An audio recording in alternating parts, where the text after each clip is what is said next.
Afloat with Henry Morgan.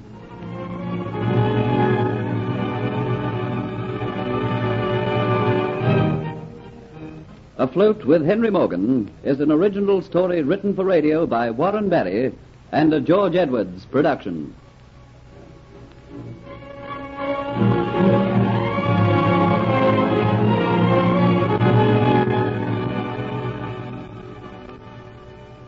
History contains stories of colorful people, rogues, heroes, kings, and commoners.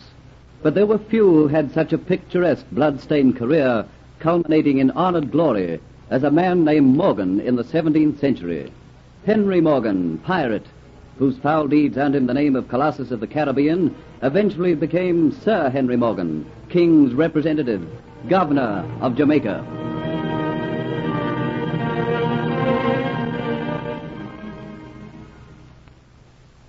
In the Caribbean Sea, the sun at day's end dips like a blazing ball into the ocean, throwing over the sea a dancing pink mantle, and over the islands a soft pink glow that blends in with the cool white buildings which stand invitingly midst waving fronds and green foliage.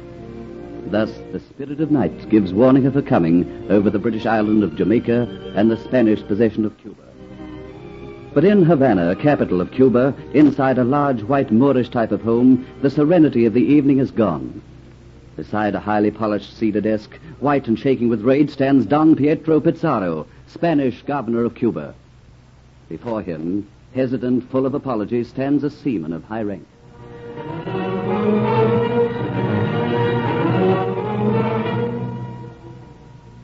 And after losing a ship, you have the effrontery to return here to Havana and face me. I have tried to explain, Don Pietro. It was no fault of mine. No fault of yours that you let a ship laden down with treasure, and part of it, my own treasure, be taken by that pirate Henry Morgan. It was the will of heaven.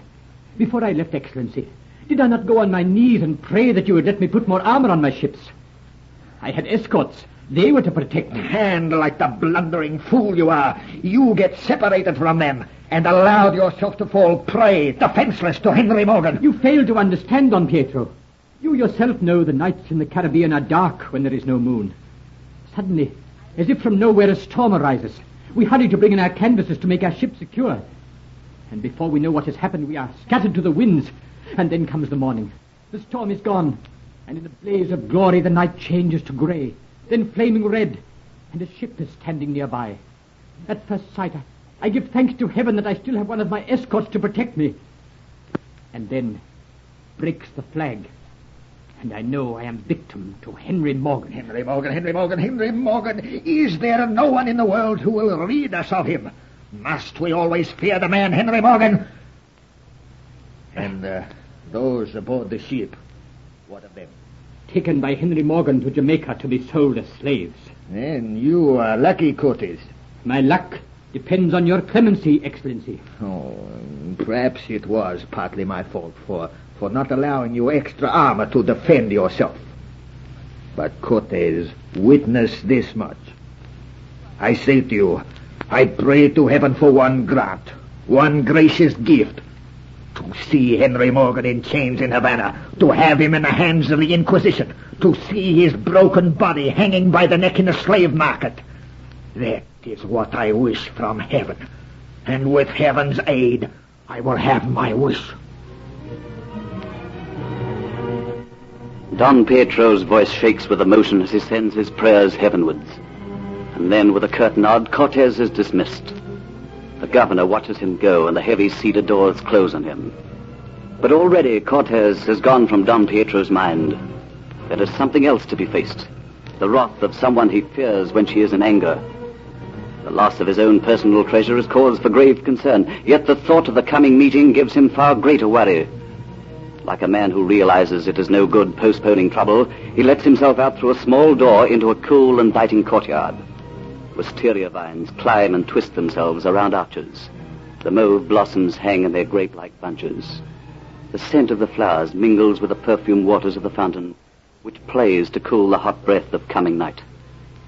The atmosphere of the courtyard is languid peace. But all the beauty and peace is lost on Don Pietro as his steps echo on the marble pavement. His eyes are on the figure sitting on the stone seat looking at the well-fed goldfish in the fountain pond. And the closer he gets, the greater his trepidation. How to tell her? Heaven help me.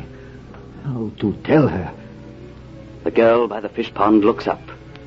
The falling dusk gives her an added beauty, emphasizing the whiteness of her skin. The softness of her arms and shoulders gives luster to her raven hair, and jet-black eyes gives a deeper hue to her passionate red mouth. A frown crosses her forehead. A new light enters her eyes. Something has gone wrong. I know that expression of his. He doesn't know how to tell me.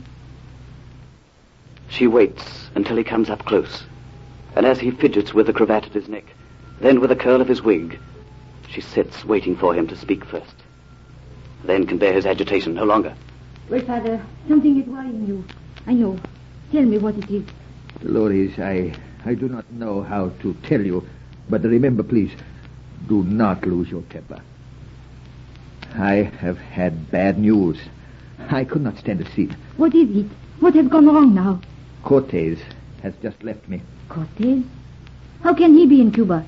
He is captain of the treasure ship on his way to Spain. He was the captain, but he fell into the hands of Henry Morgan. The English pirate.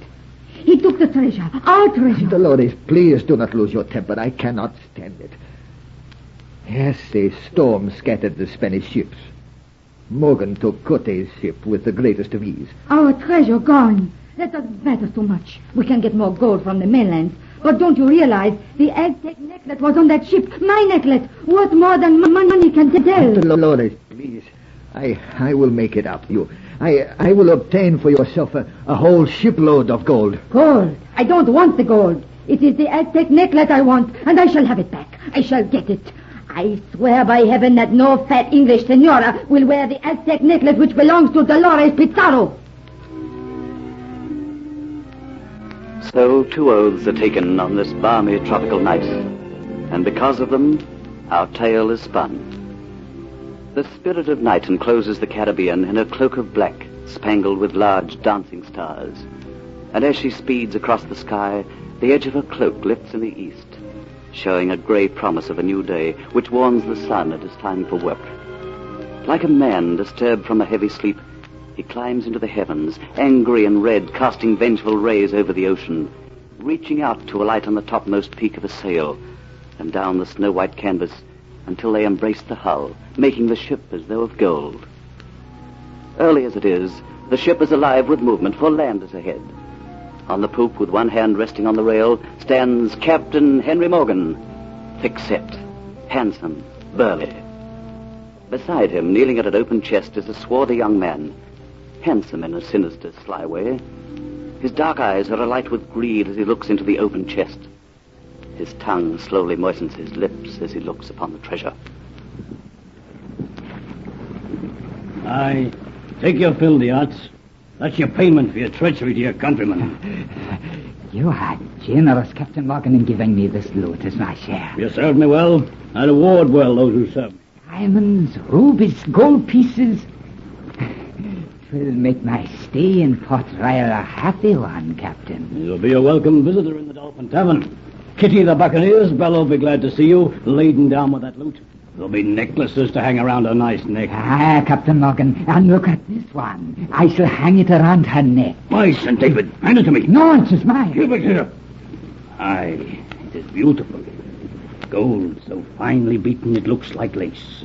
Emeralds and rubies of the finest quality. It's too fine a thing to have scum like you waste upon a wanton's neck. It'll be better in my own pocket, it will. You'll give it back to me. It is mine. You gave me this chest and all that's in it. Give me my necklace back. What's this, you renegade Spanish rat? Insubordination?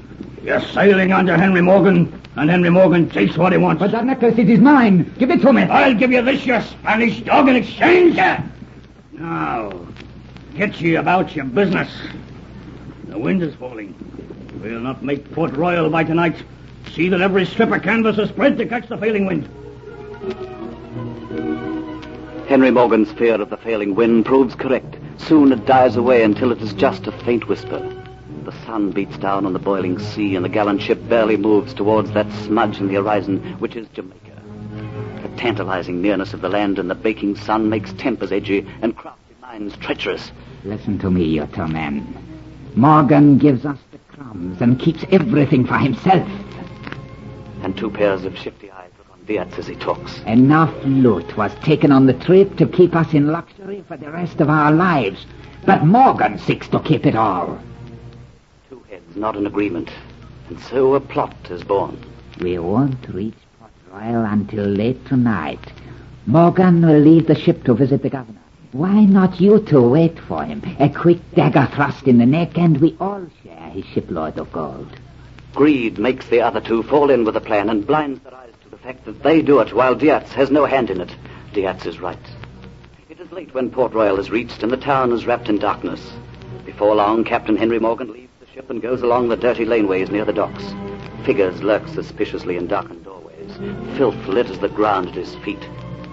Two pairs of eyes watch out from under an archway, see him come closer, and then spring forward. The suddenness of the attack throws Morgan to the ground. A knife flashes in the night. You scum! You seek to take my life, do you?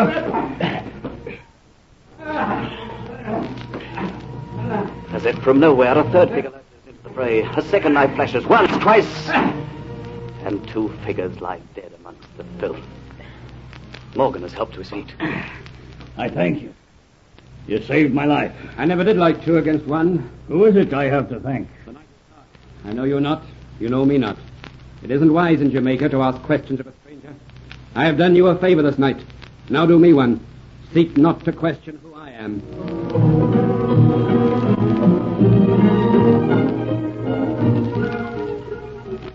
A strange meeting on a dark night. The beginning of an adventure tale. Don't miss the next exciting episode of Afloat with Henry Morgan.